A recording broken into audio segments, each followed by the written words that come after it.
오늘 함께 읽은 본 말씀을 통하여서 하나님께서 우리 가운데 주시는 하나님의 메시지를 듣기를 소원합니다. 오늘은 이제 에스겔 46장 후반부입니다. 이제 이 에스겔이 다 끝나가고 있습니다. 이제 에스겔 성전에 대해서 에스겔 성전이 어떻게 지어져야 되고 어떤 모양인지에 대해서 하나님께서 에스겔에게 말씀하시고 또 이제는 그 안에서 어떠한 예배가 있어야 되는지를 말씀해 주고 있습니다. 자, 그런데 이 모든 것은요, 중요한 한 가지의 흐름이 있습니다. 에스겔 전체적으로 흐르는 흐름이 있는데 그것은 뭐냐면 하나님의 영광이 이스라엘을 떠났다가 다시 돌아오는 것입니다. 에스겔 성전이 보여지고 에스겔 성전 안에 하나님의 예배가 있다는 것은 다시금 잃어버렸던 하나님의 영광이 그 이스라엘 백성의 삶 가운데로 돌아오는 것이에요. 에스겔은 하나님의 영광이 그 이스라엘 백성의 삶 가운데 임하기를 간절히 원했습니다. 왜냐하면 그 영광을 빼앗겨 버렸기 때문이에요. 이스라엘은 자신의 스스로의 죄악 때문에 나라가 망하게 되었고요. 에스겔은 바벨론의 포로로 끌려오게 되었고 그곳에서 하나님, 우리 이 백성을 어떻게 합니까? 하나님의 백성이 망합니다. 하나님 나라가 망해서 이대로 두실 것입니까? 라는 깊은 고뇌 가운데 하나님 앞에 나아갔을 때 하나님께서 다시금 어떻게 이스라엘 백성들을 회복시켜 주실지 하나님께서 에스겔을 통해서 다시금 알려주시는 거예요. 하나님의 영광이 반드시 회복될 것이다. 그리고 47장에 보면 그 성전에서부터 생수가 흘러나와서 모든 이스라엘 백성들을 살릴 것이고 하나님께서 결국에는 우리의 삶 가운데 거기 계신 하나님으로서 역사하실 것이다. 이것에 대해서 에스겔 전체를 통해서 말씀하고 계십니다. 에스겔서 10장 4절에 보면 하나님의 영광이 성전 안에 있다가 그 같은 장 18절에 보면 성전 문지방, 그 다음에 동문, 그리고 11장으로 넘어가면 동편산으로 점점 떠나가게 되어집니다. 그런데 우리가 이제 43장부터 쭉 보아왔듯이 43장부터는 하나님의 영광이 다시 동편, 43장 4절엔 동문으로 오게 되어지고 그 다음에 43장 5절에 보면 하나님의 영광이 가득하게 되어져요. 여러분, 이것을 우리가 머릿속으로 잠깐 생각하고 보면서 여러분의 삶 안에서도 이런 하나님의 영광이 혹시 여러분의 죄악 때문에, 여러분이 잘못된 선택 때문에, 여러분의 삶과 개인과 가정과 여러분 안에 살아가는 모든 곳에서 떠났다고 생각되어지는 분들 혹시 계시다면 다시 에스겔서를 묵상하면서 하나님께서 에스겔을 통하여서 하나님의 영광이 점차적으로 우리 그 이스라엘 백성의 삶 가운데 회복되어졌던 걸 보여주었듯이 하나님 나의 삶에도 하나님의 영광이 점차적으로 나의 모든 삶 가운데 회복되게 하여 주시옵소서. 이것이 우리가 오늘 이 에스겔을 읽으면서 다시 한번 소망할 수 있는 부분인 것이에요. 자, 그러면 언제 떠났고 언제 돌아왔는가? 이거 너무 명확한 것이에요. 이스라엘 백성이 삶 가운데 죄악을 선택했을 때는 떠납니다. 하나님의 것을 아닌 것을 선택했을 때는 하나님의 말씀과 상관없이 자기의 소견에 옳은 대로 행하였을 때는 하나님의 영광이 떠납니다. 놀라운 사실은 하나님의 일이라 할지라도 하나님의 말씀대로 하지 않으면 떠납니다. 이스라엘 백성은 예배를 계속 드렸던 백성입니다. 그 예배가 성전 안에서 있었어요. 그런데 그 성전에서 드리는 예배를 자기의 편리대로 드리다 보니 결국 어떻게 되어져요? 그 하나님께 예배를 드리고 있음에도 불구하고 거기에 하나님의 영광이 없었던 것입니다. 그래서 다시 한번 하나님께서 어떻게 예배 드릴 것을 말씀하고 계시는 거예요. 그리고 그것을 다시 회개하기 시작하는 거예요. 회개의 기준은 하나님의 말씀이에요. 하나님의 말씀대로 살지 못했던, 하나님의 말씀대로, 하나님의 말씀은 나의 삶을 온전케 해주고 하나님의 말씀은 결국 내가 가장 잘 되는 길을 보여주는 것인데 그거 필요 없습니다. 이렇게 이야기하고 자기의 생각대로 행하는 거죠. 그러면 아무리 1년 동안 그 일을 했다고 친들 그것은 결국 그 삶 가운데 좋은 풍성함을 가져다 줄 수가 없습니다. 이것은 우리가 인생을 살면 살수록 알게 됩니다. 가정 안에서도 마찬가지. 물론 저는 개인적으로 가정 안에 살 때 하나님의 말씀을 떠난 선택을 했을 때 가정이 풍요롭지 못한 부분들을 분명히 경험합니다. 어느 순간 어느 날 하나님의 영광이 사라져버린 듯한 느낌이 들 때가 있어요. 그럼 어떻게 해요? 다 불러가지고 회개하기 시작합니다. 저부터 회개하기 시작하죠. 나의 태도, 나의 생각, 내가 너무 이기적으로 행동했던 모든 것을 가정 안에서 회개하기 시작합니다. 놀랍게도 하나님의 영광이 다시 한번 그곳에 가득한 것을 우리는 볼 수가 있습니다. 여러분, 우리가 다시금 이 에스겔 46장을 마무리하면서 우리가 오늘도 소망해야 될 것은 저와 여러분의 삶 가운데 하나님의 영광이 가득하기를 간절히 원합니다. 하나님의 영광이 가득하고 그것을 뭐 이렇게 표현하면 좀 그러죠. 딱 가둬두는 거죠. 성전문을 닫아가지고 하나님의 그 성전 안에 하나님의 영광이 가득하게 할지어다. 그래서 혹시 우리가 그것을 회방하는 여러분 안에 숨어있는 죄가 있다면 오늘도 회개할 수 있는 은혜가 저와 여러분 가운데 있기를 간절히 원합니다. 그러면서 오늘 세 가지를 이야기하고 있습니다. 첫 번째는 아침마다 드리는 예배예요. 오늘 이것도 13절과 15절에 보면 아침마다 드리는 예배를 이야기하고 있습니다. 근데 이 말씀을 곰곰이 읽고 있노라면 아침마다 이 예배를 드려 굉장히 번거로운 일이에요. 이들에게 있어서는 예배 드리는 것이 여러분 우린 참 좋은 시대에 살고 있습니다.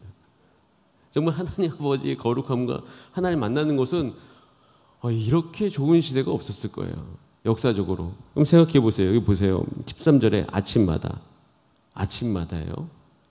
그 뒤에 아주 까다로운 조건이 한 가지 붙어 있습니다. 1년 되고 흠없는 어린 양이에요. 이 세 가지 조건을 만족시키기 위해서는 그날 아침에 준비하면 결코 안 됩니다.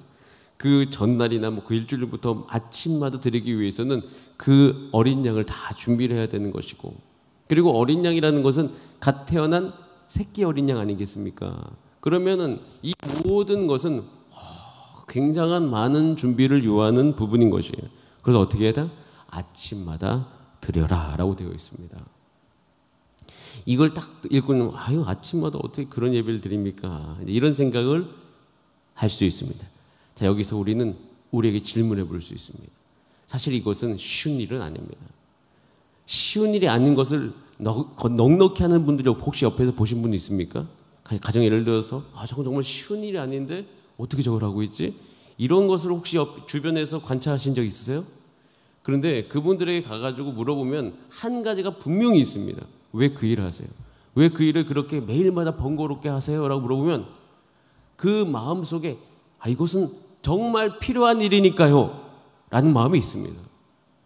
내 육체가 어떠하든 간에 내 감정과 마음이 어떠하든 간에 사실 우리가 일을 하다 보면 당연히 피곤하죠. 우리 육체는 당연히 한계가 있기 때문에 거기에서 쓰러지죠. 그리고 사람은요 그 마음 가운데 때로는 감정이 요동치기 때문에 하기 싫을 수 있습니다. 그런데 그 세 가지를 다 뛰어넘고 우리 가운데 일어나는 것은 그게 꼭 필요하기 때문에 합니다라는 거예요. 그 필요함이 그 삶 가운데 배어 있는 거예요. 왜요? 그것을 하고 안 하고의 차이를 아는 사람이기 때문이에요. 그러니까 예를 들어서 아침마다 식사를 준비하시는 우리 어머니들이 계시다면 그 식사를 먹고 안 먹고의 차이를 아는 사람이 그 수고를 견디는 겁니다. 여러분 이 새벽 예배 나오시는 분들은요, 새벽 예배 나오시는 것 자체가 안 나오시는 분들이 볼 때는 엄청난 수고입니다. 어떻게 그렇게 매일 새벽 예배를 나가세요? 물어보실 수 있습니다. 그런데 여기 나오시는 분들은 아는 게 있죠. 몸이 피곤해도 새벽 예배에 나오고 안 나오는 그 날의 차이를 아시지 않습니까? 그럼 어떻게 해요? 그 피로를 느끼기 때문에 나오는 거예요. 여러분 아침마다 드리는 이 번제를 드렸던 사람들은 누구일까요? 그런 분들입니다. 내가 이 어떤 모든 대가를 지불하고 나서도 하나님 앞에 나아가 내 마음을 드리면서 그리고 그 재물을 준비하면서 하나님을 생각하는 거죠. 재물을 준비하면서 내가 그동안 지어졌던 그 모든 수치와 연약함과 그 모든 것을 생각하는 거죠. 이 어린 양이 내 수치를 감당하고 이렇게 하나님 앞에 드릴 게 있구나. 그 모든 과정 가운데 정결함이 그 삶 가운데 온전히 임하고 하나님의 용서가 임하고 그러므로 말미암아 거룩한 백성으로서 하나님의 영광을 다 가둬두는 거예요. 하나님의 영광이 자기의 삶 가운데 꾸준하게 머물 수 있는 거죠. 그런 필요를 아는 사람만 그 일을 할 수가 있는 것입니다. 여러분, 우리의 삶 가운데 오늘 간구해야 될 것은 하나님, 내가 예배를 드리는 것이 정말 나에게 가장 삶의 양양인 것을 내가 알게 하여 주시옵소서. 하나님을 만나는 것이 나의 삶의 가장 소중한 자산이 될 뿐만 아니라 내가 좋은 밥을 먹으면, 내가 좋은 음식을 먹으면 내 몸이 알듯이 하나님 예배에 나올 때마다 내 영혼이 이 좋은 것을 알게 하여 주시옵소서. 하나님을 만남으로 말미암아 내 의지도 새로워지게 하시고 내 감정도 온전해지게 하여 주시고 하나님 내가 살아가고 있다 하는 모든 소망이 샘솟게 하여 주시옵소서. 저는 여기 계신 모든 분들이 이 아침마다 드리는 이 예배, 날마다 주 앞에 나아가서 드리는 예배에 대한 필요성을 아주 뼛속까지 깊이 경험할 수 있는 저와 여러분이 되기를 간절히 원합니다. 이것은 참 은혜인 것이에요. 그것이 있어야지만 그것에 나아갈 수 있다는 것입니다. 그리고 두 번째 이야기하는 것은 오늘 백성의 기업의 보호에 대한 이야기를 하고 있습니다. 사실 저도 오늘 이 본문 안에서 이 대목이 나오는 것이 좀 저에게서는 좀 뜬금없네 라는 생각을 했었어요. 갑자기 이 이야기가 군주에 대한 이야기, 또 군주의 기업에 대한 이야기인데 그때 당시에 이스라엘 백성들에게 있어서 하나님의 영광, 특히 죄악이 끼쳐지는 모든 것은 자기 이익을 위해서 남의 삶을 파괴하는 행동이었습니다. 그리고 자기의 이익을 위해서 남의 삶을 파괴하기 시작하면 결국에는 자기 자신도 파괴하는 줄을 모르고 해버리는 것이에요. 그리고 이스라엘 백성의 사회가 왜 망했을까요? 그건 서로 간에 분명히 신뢰하지 못한 여러 가지 영역들이 있었을 것입니다. 그것이 커지다 보니까 서로 싸우게 되어지고 남의 삶을 파괴하는 것을 아주 서슴지 않게 행해지는 것이에요. 여러분, 우리가 오늘 하루 살아갈 때 하나님의 영광을 우리 삶 가운데 잘 가둬둘 수 있는 방법, 하나님의 영광이 우리 가운데 떠나지 않는 방법은 여러분의 선택이 남을 파괴하지도 않고 또 여러분의 스스로도 파괴하지 않는 그런 선택을 하며 살아가는 하루 되시기를 간절히 원합니다. 내가 오늘 행하는 모든 것이 과연 나를 파괴하는가? 순간의 달콤함 때문에 내가 그걸 선택했지만 결국에는 그 다음날 일어나서 알아버리는 거예요. 어제 했던 그 행동이 오늘 나를 이렇게 했구나. 그러다 보면 또 남에 대한 어떤 여러 가지 이 모든 것을 막아버리는 거죠. 여러분, 오늘도 간구할 때 하나님 나의 삶이 잘 보호되게 하여 주시옵소서. 여러분의 거룩함이 파괴되지 않도록 오늘 하루도 하나님 안에서 온전한 선택을 하시는 여러분 되시기를 바랍니다. 자, 마지막으로 오늘 결론, 47장의 결론은요, 이 에스겔 성전 자체의 결론이기도 한데 결론이라기보다는 끝이죠. 부엌에 대한 이야기를 하고 있습니다. 주방이죠. 어떤 주방이냐면 재물을 삶는 주방인 것이에요. 이 주방이라는 곳은 이 성전 속에 어떠한 의미를 갖고 있냐면 보이지 않는 곳이에요. 아주 작은 곳입니다. 번제단이나 아니 하나님 앞에 드리는 어떤 그 성소는 사람들 눈에 다 보이죠. 그렇기 때문에 어떻게 해요? 얼마나 그것이 중요한지를 다 알지만 사실은 이 부엌은 숨겨져 있고요. 그곳에서 무슨 일을 하는지 아무도 모릅니다. 여러분, 제사장과 그 다음에 하나님 앞에 예배드리는 섬기는 사람들이 만약에 범죄를 한다면 이곳에서 할 수 있습니다. 실질적으로 있었습니다. 하나님께 드리는 제물을 어떻게 해요?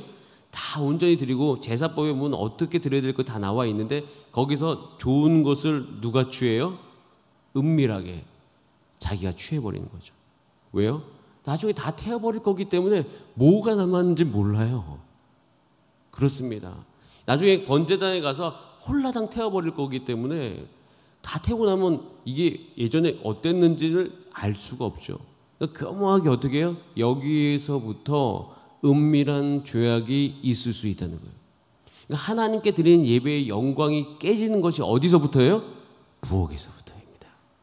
아주 안 보이는 곳에서부터 하나님께 드리는 예배가 손상될 수 있음을 이야기하고 있습니다. 여러분, 우리의 삶에 큰 것이 우리의 삶을 망가뜨리는 것이 아니라 하나님의 백성으로서 하나님의 영광을 우리가 잃어버릴 수 있는 것은요, 여러분이 오늘 하루 살아가는 아주 사소한 선택에서부터 있을 수 있다는 사실, 아무도 보지 않는 곳에서 있을 수 있다는 사실을 기억하신 여러분 되시기 바랍니다. 여러분, 이것은 저에게도 큰 경계입니다. 이게 쉬운 일이 아니에요. 그래서 오늘도 우리가 오늘 주 앞에 나아가 간구하면서 기도하는 것은 하나님의 영광이 나의 삶에 머무르게 하소서. 그럼 이것이 매우 중요한 이유는 내일 우리가 함께 나눌 말씀 때문에 하나님의 영광이 그 삶 가운데 머무른 하나님의 백성의 삶은 그 배에서 생수해가 하나님의 자기도 살고 남도 살리는 그 영광이 계속 그 안에 머물 수가 있는 거예요. 그 영광 가운데 남을 위해 중보기도 하시는 분들, 그 영광 가운데 하나님 나라를 위해서 사시는 분들은 하나님의 능력이 그 안에 머물기 시작하는 것이에요. 그런데 그것이 없어져 버리고 파괴되어지고 빼앗기는 그런 일이 없기를 원합니다. 그래서 우리가 함께 오늘 기도할 때 하나님의 영광이 나의 삶 가운데 머무르게 하여 주시옵소서. 아침마다 드리는 이 새벽 예배와 묵상이 나의 삶 가운데 꼭 필요함을 주여 내가 알게 하여 주시옵소서. 내가 내 삶을 파괴하는 행동을 하지 않게 하여 주시고 아주 작은 곳이지만 보이지 않는 곳에서부터 하나님 앞에 거룩함, 고람도의 신앙으로서 살아가는 저와 여러분의 삶이 되기를 간절히 원합니다. 우리 다 함께 기도하시겠습니다. 이 시간 기도하실 때 하나님, 우리의 삶 가운데 하나님의 영광이 머무르게 하여 주시옵소서. 하나님의 영광을 하나님의 성전 안에 가둬두었던 것처럼 그곳에서 하나님의 영광을 경험했던 것처럼 하나님 먼저는 우리가 그 죄악으로 말미암아 하나님의 영광을 빼앗기지 않게 하소서. 나의 개인의 삶에, 나의 가정에서, 우리 교회에서 그것이 빼앗기지 않게 하여 주시옵소서. 또 우리가 이 시간 기도할 때 수능 수험생들을 위해서 함께 꼭 기도해 주시기를 바랍니다. 어제 7번째 중보기도 영상이 올라왔습니다. 오늘도 그 중보기도 영상을 함께 나누면서 하나님, 오늘도 수험생들이 하나님 안에서 온전히 공부할 수 있도록 도와주시고 무엇보다 예수 그리스도를 경험하고 알게 하여 주시옵소서. 우리 다 함께 주여 한번 부르신 다음에 합심으로 기도하십니다. 주여